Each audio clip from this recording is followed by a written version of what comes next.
મિત્રો સૌને વંદન.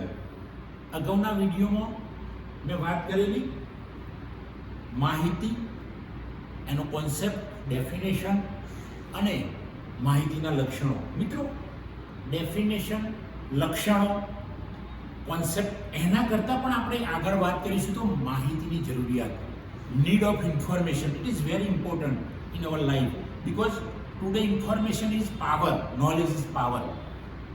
મિત્રો આપણે માહિતીની જરૂરિયાત વાત કરીશું તો સામાન્ય રીતે તમે વિચારશો તો પહેલા ધોરણમાં બાળક ભણવા જાય છે ત્યાંથી માહિતીની જરૂરિયાત શરૂ થાય છે. એના કરતાં પણ પહેલાં તો કેજીમાં જાય છે ત્યારથી માહિતી મેળવતો થઈ જાય છે, કારણ કે એને ક્યાં એડમિશન લેવું, એને ક્યાં ભણવા મૂકવું, એના કયા કયા કોર્સમાં શું પુસ્તકો આવશે, આ બધું માહિતીની જરૂરિયાત છે. મિત્રો ત્યાર પછી આપણે જેમ જેમ આગળ ભણતા જઈશું ત્યાં દરેક જગ્યાએ પુસ્તકો, સંદર્ભ ગ્રંથો, કંઈ મટીરિયલ હોય, એ સિવાય ઓનલાઈન મટીરિયલ હોય, ઓફલાઈન મટીરિયલ હોય, તો આ બધી માહિતીની જરૂરિયાત છે.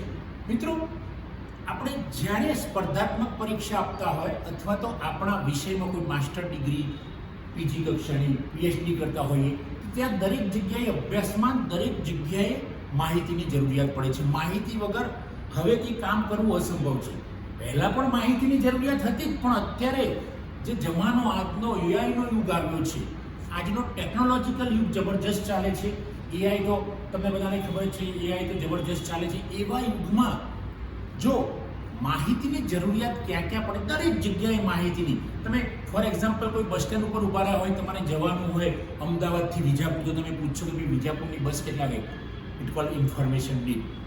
મિત્રો ત્યાર પછી આપણે જઈશું તો કોઈક અજાણ્યા વિસ્તારમાં ગયા અને તે વિસ્તારનું સરનામું તમે શોધો છો તો ત્યાં પણ તમે માહિતીની જરૂરિયાત છે. અને તમે કોઈ ગલ્લાવાળાને પૂછશો, કોઈ રાહદારીને પૂછશો કે ક્યાં છે. એ સિવાય મિત્રો આ સામાન્ય માહિતીની વાત થઈ, પણ આપણે નાનકડી કેટલી ચાલુ કરીશું, ચાલી, તો ત્યાં પણ આજુબાજુના કયા ગ્રાહકો આવશે, ત્યાં કઈ કઈ ઓફિસો છે, ત્યાં જો રેસિડેન્શિયલ લોકો વધારે હશે તો ત્યાં ચા પીવાવાળા ઓછા હશે, કારણ કે એ તો ઘરે બનાવતા હોય. પણ ઓફિસ હોય, જાહેર સ્થળ હોય, પબ્લિક સ્થળ હોય, લાઇબ્રેરી હોય, સિવિલ હોસ્પિટલ હોય, દવાખાનું હોય, તો આવા જે જાહેર સ્થળો છે ત્યાં આગળ પબ્લિક વધારે આવશે. તો એના માટે આપણે માહિતી શોધવી પડશે. આપણે થોડુંક સર્વે કરીશું, નિરીક્ષણ કરીશું તો માહિતી જોઈશે. મિત્રો એ સિવાય તમારે ભણવું હોય, તમારે ભણાવવું હોય તો માહિતી જોઈશે. તમારે ડૉક્ટર બનવું હોય, એન્જિનિયર બનવું હોય, આઈએએસ બનવું હોય, તમારે ઇવન કંડક્ટર બનવું હોય, પોલીસ બનવું હોય, ત્યાં પણ માહિતીની જરૂરિયાત પડશે. તમે માર્કેટિંગ કરવું હશે તમારી કોઈ પ્રોડક્ટનું, ત્યાં પણ માહિતીની જરૂર પડશે. તમે કોઈ નવો બિઝનેસ ચાલુ કરશો, મોબાઈલની શોપ ચાલુ કરશો, તો એ શોપ ચાલુ કરતાં પહેલાં તમારે આજુબાજુમાં માહિતી મેળવવી પડશે કે ભાઈ અહીંયા આજુબાજુમાં બીજી શોપ તો નથી, નહીં તો જો 2-3 શોપ થઈ જશે તો બહુ ચાલશે નહીં. તો ત્યાં આગળ પણ મિત્રો આજે તમે જોશો તો શાકભાજી લઈને જતો ફેરીઓ પણ મોબાઈલ ઉપર માહિતી મેળવે છે. અરે બહેનો શાકભાજીના ફેરિયાને મોબાઈલ કરીને કહે છે કે આજે કઈ શાકભાજી લાવવાના છો, આજે આ ના હોય તો આ લઈ લેતા આવશો. તો મિત્રો આ છે માહિતીની જરૂરિયાત. દરેક જગ્યાએ તમારો વિકાસ કરવો હોય તો માહિતીની જરૂરિયાત છે. તમારી તંદુરસ્તી વધારવી હોય તો તમારે જીમમાં ફોન કરવો પડશે ને પૂછવું પડશે કે ભાઈ માહિતી જીમમાં તમારે જીમમાં શું શું છે, ફેસિલિટી, ટ્રેનર છે કે નહીં. તો આ બધા જ માટે માહિતી કરવી પડશે, એકઠી કરવી પડશે. ત્યાં માહિતીની જરૂરિયાત છે.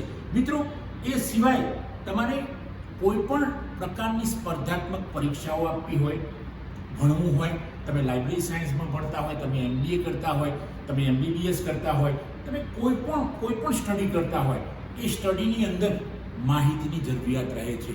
તમે ઇવન તમે નવું ઘર બનાવવાના હોય, નવું ઘર ખરીદવાના હોય તો ખરીદતા પહેલાં પણ એની જાહેરાતો જોવી પડશે. એ પણ એક જાતની માહિતી છે.